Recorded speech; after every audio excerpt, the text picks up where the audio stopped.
Assalamualaikum warahmatullahi wabarakatuh. Salam, Om Swastiastu, Namo Buddhaya, salam kebajikan untuk kita semua. Perkenalkan, nama saya Teddy Rizwandi dengan NIM 612012300034. Baiklah, saya di sini akan menjelaskan beberapa materi tentang apa yang sebelumnya sudah dibahas. Video ini saya buat untuk memenuhi salah satu tugas, yaitu dari tugas pengantar bisnis internasional dengan dosen Adisya Maya Andara MM. Baiklah, langsung saja kita ke materinya. Yang akan saya bawakan atau bakal saya jelaskan yaitu tentang strategi bisnis internasional dan manajemen pemasaran secara internasional tentunya. Nah, di dalam era globalisasi, perusahaan didorong untuk meluaskan cakupan pasarnya hingga ke kancah internasional, yang memang keberhasilan ekspansi ini sangat bergantung pada yang namanya strategi bisnis yang memang harus matang. Jadi intinya manajemen pemasaran secara global itu sangat efektif gitu. Jadi presentasi kali ini kita akan menjelajahi tentang konsepan tentang strategi bisnis internasional dan manajemen pemasaran.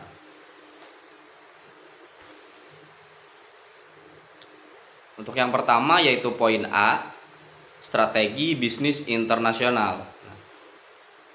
Dalam memasuki pasar global, yaitu dengan keunggulan kompetitif, strategi bisnis internasional ini adalah serangkaian rencana yang memang ada pendekatan sistematis yang diadopsi di perusahaan untuk memasuki yang namanya persaingan dan berkembang di pasar luar negeri.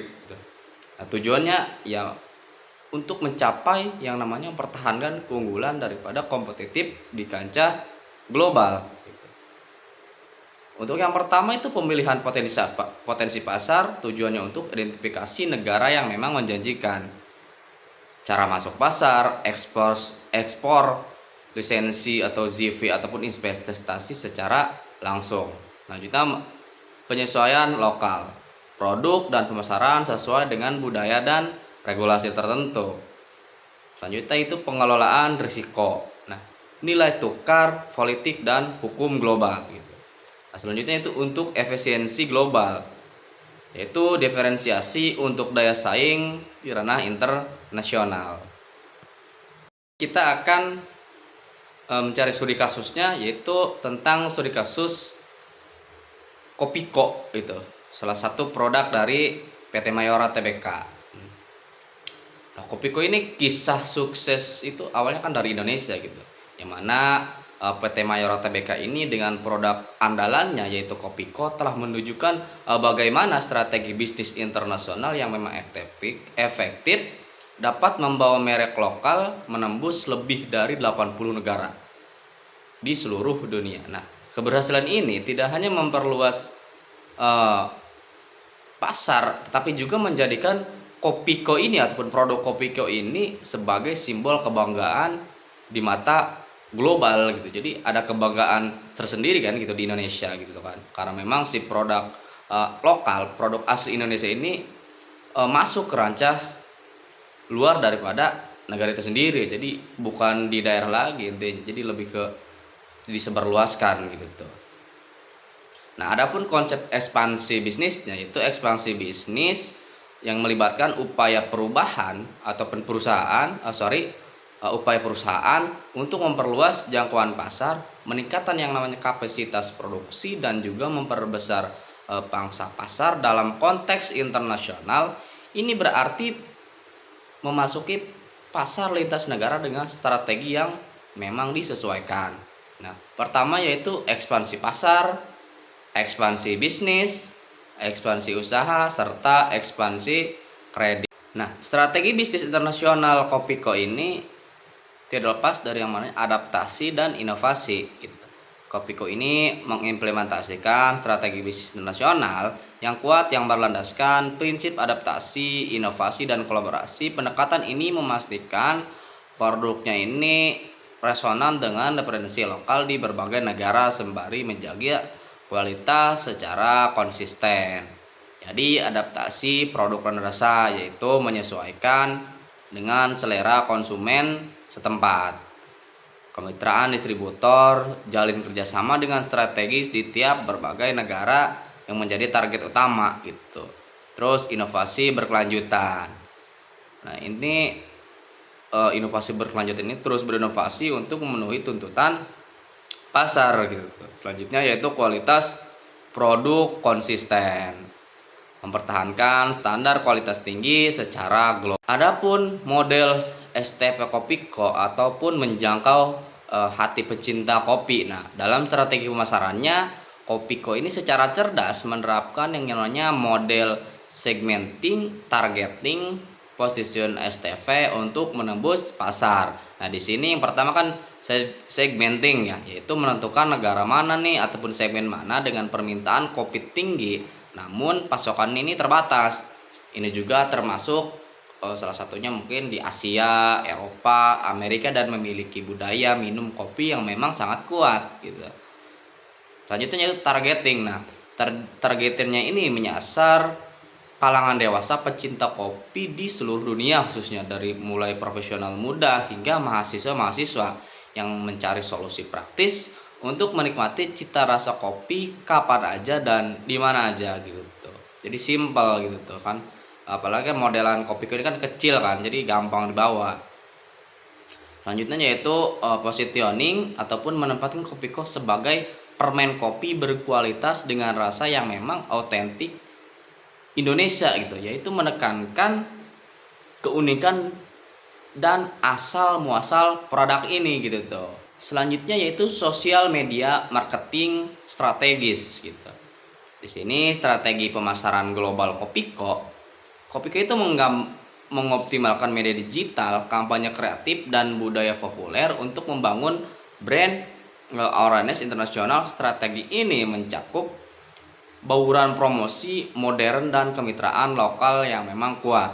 Nah, pertama yaitu promosi digital, itu kampanye agresif di media sosial dan kerjasama dengan influencer global untuk menjangkau audiens yang luas gitu. Selanjutnya produk placement, yaitu penempatan produk yang memang strategis di drama Korea populer, menciptakan asosiasi positif dan meningkatkan visibilitas dari merek ini gitu. Selanjutnya kolaborasi retail global, yaitu bermitra dengan retailer seperti Walmart dan Amazon untuk memastikan ketersediaan produk di pasar-pasar yang kunci gitu. Selanjutnya itu promosi dan diskon awal. Nah, ini penawaran perkenalan dengan diskon, yaitu mendorong percobaan produk di pasar baru. Jadi pas awal-awal kan menawarkan, terus ada diskon supaya tahu dulu rasanya, terus memikat si pembeli ini gitu tuh awal-awal. Itu promosi dan diskon pas awal. Selanjutnya adaptasi produk dan budaya. Nah, itu kuncinya kedekatan secara emosional. Nah, kunci utama keberhasilan Kopiko adalah kemampuannya yang menyesuaikan rasa dan kemasannya sesuai dengan referensi konsumen di setiap negaranya. Nah, adaptasi ini membangun kedekatan emosional dengan meningkatnya loyalitas merek tersebut. Yang pertama yaitu penyesuaian kemanisan. Nah, mengadaptasi rasa agar sesuai dengan yang namanya selera, karena tingkatan kemanisan yang memang disukai dapat berbeda di setiap kalangan itu. Selanjutnya yaitu varian rasa lokal.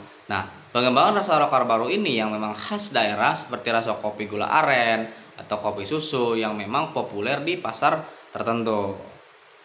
Selanjutnya desain, kemasan dan budaya. Nah, mendesain ulang kemasan agar bagaimana caranya mencerminkan yang namanya elemen budaya ataupun visual yang memang familiar dan menarik bagi konsumen di negara tujuannya ini.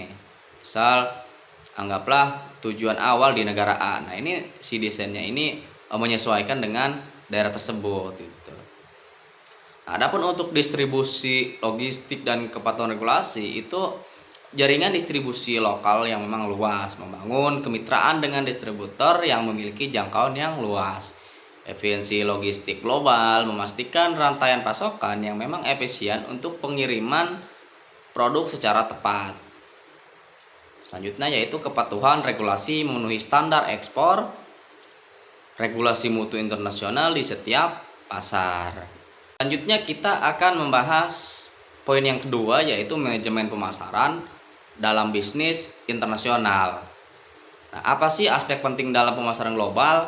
Nah, manajemen pemasaran internasional berfokus pada strategi dan taktik pemasaran yang diterapkan di perusahaan global ini mencakup beberapa aspek yang harus memang dipertimbangkan untuk mencapai sebuah kesuksesan. Nah, yang pertama apa? Nah, yang pertama ini yaitu analisis pasar secara global, yaitu memahami dinamika pasar, tren konsumen dan kompetisi, distribusi internasional, yang mana membangun jaringan logistik yang memang harus efisien dan efektif. Selanjutnya adaptasi budaya, yang mana menyesuaikan pesanan dan produk dengan nilai-nilai lokal. Regulasi dan legalitas, nah kepatuhan terhadap hukum perdagangan secara internasional. Selanjutnya strategi harga. Nah, penentuan harga kompetitif ini sesuai daya beli si regulasinya gitu, untuk strategi harga. Nah, adapun manfaat dan tujuan daripada pemasaran internasional, yang pertama itu ekspansi pasar, yang mana ekspansi pasar ini menjangkau konsumen baru dengan memperbesar volume si penjualan yang memicu pertumbuhan si bisnis ini. Terus ada persepikasi risiko. Nah, ini persepikasi risiko ini mengurangi adanya ketergantungan pada satu pasar domestik yang menyebarkan risiko bisnis. Risikonya kalau memang ini tuh mengurangi ketergantungan untuk diversifikasi risiko ini. Nah, selanjutnya itu peningkatan brand value ataupun kualitas. Nah, produk yang memang dikenal secara global cenderung memiliki reputasi dan nilai merek yang lebih tinggi. Efisiensi produksi. Nah, skala produksi yang memang lebih besar memungkinkan biaya rendah per unit, meningkatkan profitabilitas. Selanjutnya akses teknologi dan inovasi. Nah, beradaptasi dengan kebutuhan global, mendorong inovasi produk dan proses.